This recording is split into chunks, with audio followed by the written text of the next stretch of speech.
Hey y'all, welcome back to my channel, Read and Escape with Nina. Before we get started, please like, share, subscribe, and click the bell to be notified. So today, and by the thumbnail, you already know what we're going to talk about. Stephen King's Salem's Lot. Yes, I finally finished this one. You know what? I read this in a week. It only took me a week to finish it. It is, how many pages? 653 pages. Not too bad considering I read it, which was probably about 1,200 pages, and I read The Stand, which was about 1,100 pages. So yeah, I got through this pretty quick, and it was a really good read. So let's get started. All right, this was published September 24th, 2013, and the genre is horror, gothic fiction, supernatural. And I think most of us know that Salem's Lot uh, is about vampires. Most importantly, it's about the town, Jerusalem's Lot, which is abbreviated as Salem's Lot, or the Lot is often referred to as in the book. Guys, I thoroughly enjoyed this. Like most of my Stephen King reads, I read them at night with my little reading lamp clamped to my book so that I can obviously read. And it just gives you these atmospheric vibes. And the way he describes um, the characters, the vampires, and just the atmosphere of the town, Jerusalem's Lot, was just creepy all in itself. I literally felt like I was there. I was seeing, hearing, smelling, everything. It's just because he's so descriptive with his writing, and I can't talk about it enough. Um, so just to let you know real quick what it's about, a writer, Ben Mears, goes back to his hometown, Jerusalem's Lot, to get inspiration for a book that he's writing and just explore history of the Marston's house.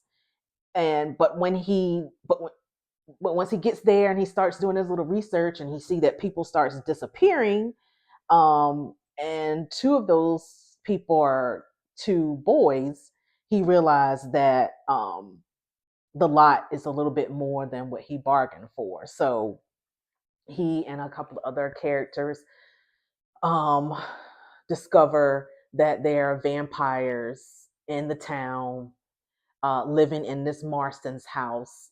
Basically, the people in the town got eerie feelings from the Marston's house anyway. It was a lot of history behind it. And he and some other characters in this book decide to try to fight these. Do you guys see that? I am not being. Look, I'm freaking out. Do you see like a white orb going behind my head?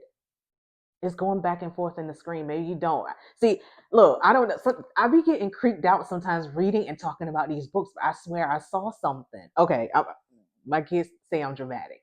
All right. So they tried to band together to get rid of these vampires, but I wanted to show you guys that I annotated. I don't know if you can see that. I hope you can. I got my little annotation tabs in here of like some of my favorite parts in this book. That's why I wanted to do this separately because I'm going to be doing a lot of reading. Sorry, but I just have to share with you some of my favorite parts. Growing up, my parents and grandparents watched Salem's Lot. It was a big thing. I've always known what it was about, but reading the book is just a whole other experience. I'm telling you. So it says in my journal, it says, what's your favorite part of the book? And you get to list it in the journal. But I said, there's too many to list here. So I annotated in my actual book. And usually when I do this, I have two copies. Matter of fact, when I really love a book, I have two copies anyway. So I have a hardbound with this, and the cover, do I have it? I have it back here. I'm going to show y'all real quick. This is my Salem's Lot hardcover edition. And usually when, like I said, when I really like a book, I have two copies. Um, and it's the softbound one that I usually like to read because it's just easier to hold, read, and I make my notations usually in the soft copy.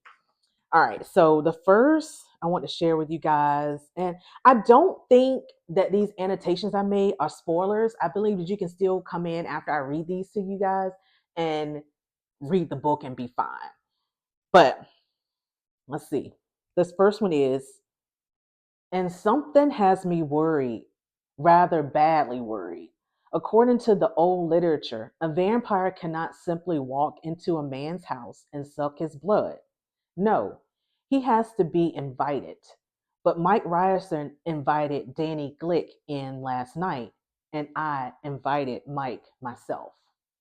This is when one of the characters, Matt, discovers that he invited somebody in his house that he didn't know was potentially linked to a vampire. So when I saw that, I was like, oh, I got to highlight that. It's so neat. I like how he brings in the old literature of, the rules around vampires into the writing. I thought that was beautiful.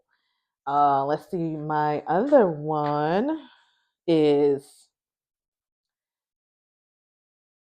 this is a scene where Matt Burke, or Mr. Burke, is talking to, I believe the character's name is Susan. She's in his house, and they have that character that we were just talking about, Mike. Mike is upstairs, and he and Susan are downstairs because Mike is acting sick. Well, he's not acting sick. He actually is sick, because he was bit. And so he's upstairs in Matt's house, and Susan's there, and they're in the kitchen talking. And this is what happened. He ceased again, listening. There's something upstairs. She listened. Nothing. You're imagining things. I know my house, he said softly. Someone is in that guest bedroom. There, did you hear that? And this time she did, the audible creak of a board, creaking the way boards in old houses do, for no good reason at all. But to Susan's ears, there seems to be something more, something unutterably shy in that sound. That is so scary. Look, I was reading that at night and I was like, oh my God, you can just hear the creaking and something's upstairs and something's happening. I'm telling you, it's just scary just even thinking about it right now. Let's see. And then so it goes from there. So this is how Stephen King starts building up your fear. You can actually feel it when you're reading. Going up the stairs was the hardest thing Matt Burt had ever done in his life. That was all. That was it. Nothing else has ever come close. Guys, you should really give this a try. Okay. Walking carefully to avoid squeaks, he went down to the door and stood in front of it. The basis of all human fears, he thought, a closed door slightly ajar. He reached out and pushed it open. Mike Ryerson was laying on the bed. Mike's eyes opened. Huh. Mike sat up, the sheet falling from his chest, and Matt saw the heavy industrial stitch work where the ME or pathologist had repaired the work of his autopsy. Mike smiled, and his canines and incisors were white and sharp. The smile itself was a mere flexing of the muscles around the mouth. It never touched his eyes. They retained their original dead blankness. Mike very carefully said, look at me. This is so freaking scary. Oh my God. It is so scary. I love this stuff.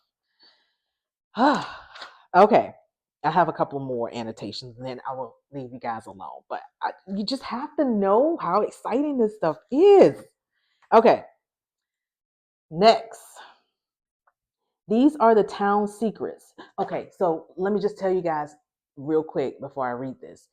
So what Stephen King does in this book is he makes the town a character. I absolutely love it because it's being told from the point of view of the town or Salem's Lot, and you get to hear secrets and things that the town sees, how people live their lives, what's going on in the town. I just thought it was beautifully written.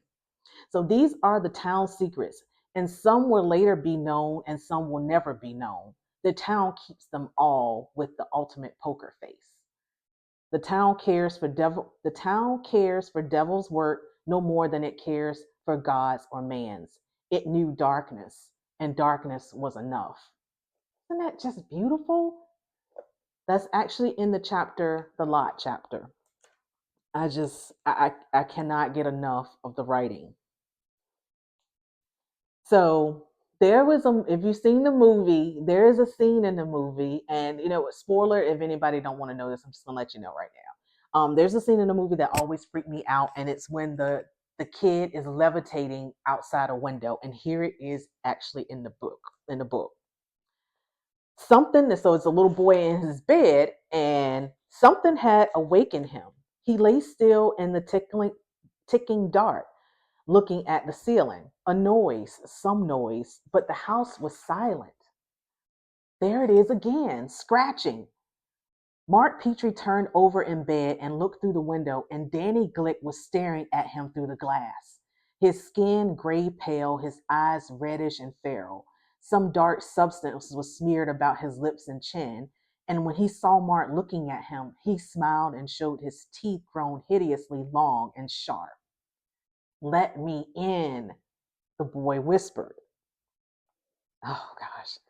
It's the levitating and the scratching and the way they look.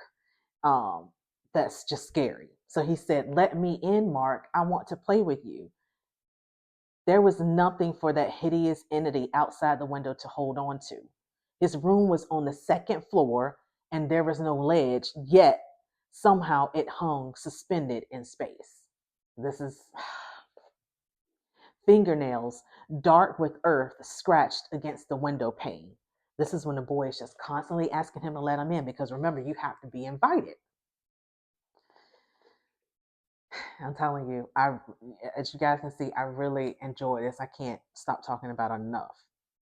Um, and this last part that I annotated in the book um, is where I like how Stephen King was able to compare a child's fear to an adult's fear. And I think we can all relate to this. Once I read it to you, you'll understand. Before drifting away entirely, he found himself reflecting, not for the first time, on this particularly on the peculiarity of adults. They took laxatives, liquor, and sleeping pills to drive away their terrors so that sleep would come. And their terrors were so tame and domestic. The job, the money, what the teacher would think if I can't get Janie new clothes. Does my wife still love me? Who are my friends? They were placid compared to the fears every child lies cheek and jowl with in his dark room, in his dark bed, with no one to confess to in the hope of a perfect understanding but another child. There is no group therapy or psychiatry or community social services for the child who must cope with the thing under the bed or in the cellar every night, the thing which leers and capers and threatens just beyond the point where vision will reach. The same lonely battle must be fought night after night, and the only cure is the eventual ossification of imaginary faculties, and this is called adulthood. I just thought that was beautifully written to explain the differences between how us adults cope with things and how children have to cope with things. Um, so, what I got out of that, and I just made a note on the side just as a refresher, is basically you just bear with things as a child until you become an adult. And those things that's under the bed or in the closet don't seem to be so scary anymore. And that's when you go into the more tame domestic fears that we deal with as an adult. And that's adulting. That's what I got from that, and it makes complete sense. Um, I thoroughly enjoyed that read. I gave it 5 stars. There was a lot of gems in it, and I just thoroughly enjoyed it. And I hope you guys give it a try. So thanks for watching. Bye.